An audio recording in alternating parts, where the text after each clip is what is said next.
Finance Minister Bill Murno hasn't had a lot of wins lately, but today's fall economic update could be an opportunity to bask in the glory of a healthy Canadian economy. With unemployment down and GDP growing, the Liberals could take credit for a sound economy to deflect from the sour mood over the rest of Murno's track record. Proposed changes to the small business tax regime went over like a lead balloon with many of the country's proprietors, forcing the Liberal government to take a second look. Murno has also faced uncomfortable questions about his own family fortune, admitting Thursday he likely should have put his considerable holdings in a blind trust after he assumed his current ministerial post. He also took a jab at reporters on Friday, saying he doesn't report to journalists on matters of personal finance. Today, Murno will hand down a document that is expected to be much more rosy than some of the headlines he has faced this year. As CBC News first reported Monday, the minister is expected to announce a boost to payments made to families under the Canada Child Benefit (CCB) program.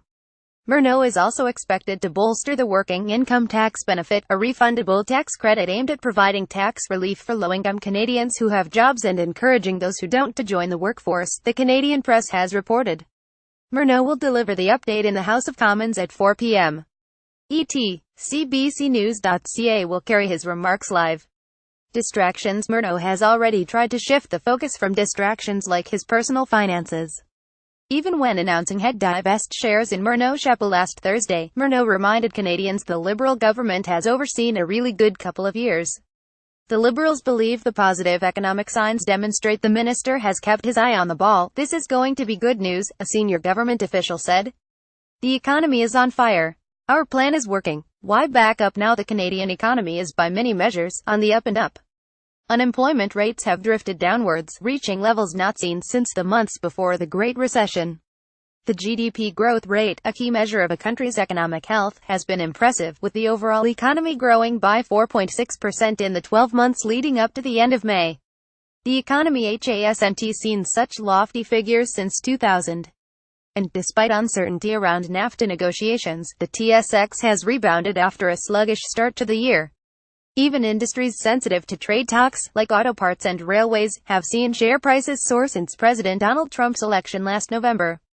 The government has said their plan has invested in people, giving Canadians tools like the child benefit, a middle-class tax cut and investments in infrastructure, and the results are starting to bear fruit. Lower deficit gives spending leeway. Department of Finance figures show a deficit of $17.8 billion in the 201,617 fiscal year, $5 billion less than earlier estimates thanks to higher revenues from a growing economy. Although that figure is still higher than what was promised by the Liberals during the last federal election. Combining the better starting point and updated economic forecasts, the projected deficit for the current fiscal year would be about $10 billion smaller than the $28.5 billion shortfall set out in Budget 2017. If the $3 billion risk cushion is removed, the deficit could be closer to $15 billion. Josh Nye, an economist for RBC Royal Bank, recently wrote in a letter to clients. Based on current trends, Nye expects the budget shortfall by 2021 to come in below $10 billion rather than the $19 billion deficit originally forecast. Murno. The process we have in our country isn't that I report to journalists 059. The question is whether the federal government will spend some or all of the room freed up by this stronger than expected fiscal position, he said. More spending planned amid the small business revolt over proposed changes. Murno announced a cut to the small business tax rate, dropping from the current 10.5% to 10% on January 1, 2018, before reaching 9% a year later. That policy change will cost an estimated $2.9 billion over the next 5 fiscal years. The government is also expected to unveil the final details of its national housing strategy sometime this fall. The government already earmarked $11 billion over the next 10 years for the plan in its last budget, and a new proposal could be even more costly. A more generous child benefit, the program already costs the federal treasury some $23 billion a year, could further reduce the fiscal room Murno has with which to maneuver. The new Canada Child Benefit introduced by Justin Trudeau's Liberal government rolled out in July 2016. Now Ottawa is set to boost the benefit. Paul Chiasson, Canadian Press. Nye, for his part, said he thinks the government should unveil a plan to return to a balanced budget, given the considerable strength of the current Canadian economy. While it is the case that the debt-to ratio remains manageable and is set to decline over the projection horizon, deficits as far as the eye can see are a concern when fiscal headwinds from an aging population are intensifying, he said.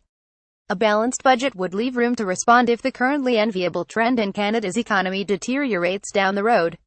A government source, speaking on background, said, while growth and deficit numbers will be great, the focus will be on continued investment and not setting a date to get back to balance.